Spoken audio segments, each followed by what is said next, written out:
ஆண்டவராகிய இயேசுவின் நாமத்தில் உங்களுக்கு கிருபையும் சமாதானமும் உண்டாவதாக. இந்த நாளுக்கான வேத வசனம் சங்கீதம் 23:4 வசனம். நான் மரண இருளின் பள்ளத்தாக்கிலே நடந்தாலும் பொல்லாப்புக்கு பயப்படேன், தேவரீர் என்னோடு கூட இருக்கிறீர். உமது கோலும் உமது தடியும் என்னை தேற்றும். இந்த மகிமையான இந்த வார்த்தைகளுக்காய் நாம் கர்த்தரை கனப்படுத்தி ஸ்தோத்தரிக்க வேண்டும். இங்கே தாவீது சொல்லுகிறான், என்னுடைய சூழ்நிலைமை மிக பயங்கரமான ஒரு நிலைமையாய் இருந்தாலும், நான் கடந்து போய் கொண்டிருக்கிற பாதை மிகவும் ஆபத்தானதாய் இருந்தாலும், எனக்கு மிக கொடிய காரியங்கள் என்னை எதிர்கொள்ளுவதாய் இருந்தாலும் நான் பயப்பட மாட்டேன் என்று அவன் சொல்லுகிற இந்த வார்த்தைகளை நாம் உற்று நோக்க வேண்டும். காரணம், அவன் சொல்லுவதற்கு காரணம் என்ன? தேவனாகிய கர்த்தர் நீர் என்னோடு கூட இருக்கிறீர். உம்முடைய வார்த்தைகள் என்னை உயிர்ப்பிக்கும், என்னை பலப்படுத்தும், என்னை தேற்றும், என்னை தப்புவிக்கும், என்னை பாதுகாத்து கொள்ளும். அந்த வசனத்தை அனுப்பி என்னை நீர் பலப்படுத்தி சுகமாக்குவீர் என்று அவன் சொல்லுகிறதை நாம் கவனிக்க வேண்டும். அல்லேலூயா.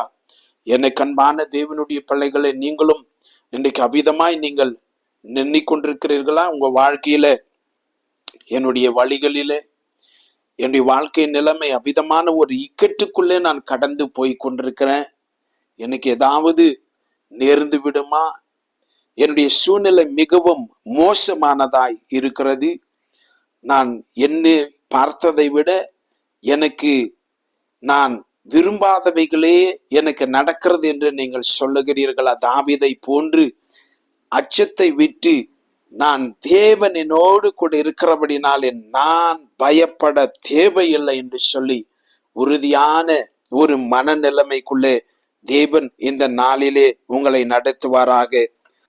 சங்கீதக்காரனாகிய தாவீது 138வது சங்கீதத்திலே அவன் சொல்லுகிற ஒரு காரியம் 7வது வசனத்திலே, நான் துன்பத்தின் நடுவில் நடந்தாலும் நீர் என்னை உயிர்ப்பிப்பீர், என் சத்துருக்களின் கோபத்துக்கு விரோதமாக உமது கையை நீட்டுவீர், உமது வலது கரம் என்னை ரட்சிக்கும் என்று அவன் சொல்லுகிறதை நாம் ஆசிக்கிறோம்.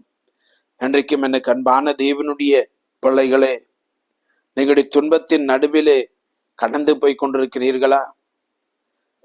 உங்களுடைய சரீர உபாதைகள் உங்களை பயமுறுத்துகிறதா? உங்களுடைய சூழ்நிலைமைகள் சரியில்லாமல் இருக்கிறதா? கவலைப்படாதிருங்கள். அந்த தேவனுடைய வலது கரம் உங்களை ரட்சிக்கும். இந்த நாளிலும் அப்படி ரட்சிப்பை நீங்கள் காண்பீர்கள். பயப்படாதிருங்க. நன்மை செய்வதற்கு ஏசப்பா உங்க கூடவே இருக்கிறார். உங்களை தெரிந்து கொண்டு அழைத்தவர், இரத்தத்தினாலே உங்களை சொந்தம் கொண்டாடி இருக்கிறவர் உங்களை கைவிட மாட்டார். உங்களுக்கு பெரிய ரட்சிப்பை இந்த நாளிலும் விளங்க செய்வார். நாம் செபிக்கலாம்.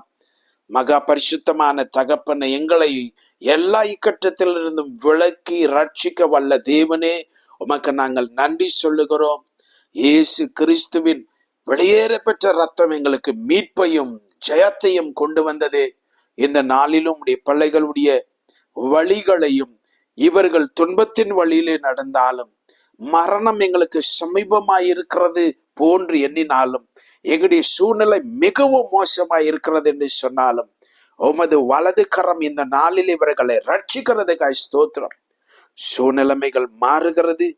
பிசாசினுடைய எல்லா தந்திரங்களிலிருந்தும் நீர் யெகோவா தேவனாகிய கர்த்தர் திரியேக தேவன் இவர்களை ரட்சித்து விடுவிக்கிறதுக்காய் ஸ்தோத்திரம். இந்த நாளில் நம்முடைய பிள்ளைகள் ஒவ்வொருவரையும் நீர் அபிதமாய் பலப்படுத்தி வழி நடத்தும், ஆசீர்வதியும். இயேசு கிறிஸ்துவின் வல்லமை உள்ள நாமத்தில் செபிக்கிறோம் பிதாவே. ஆமேன். God bless you.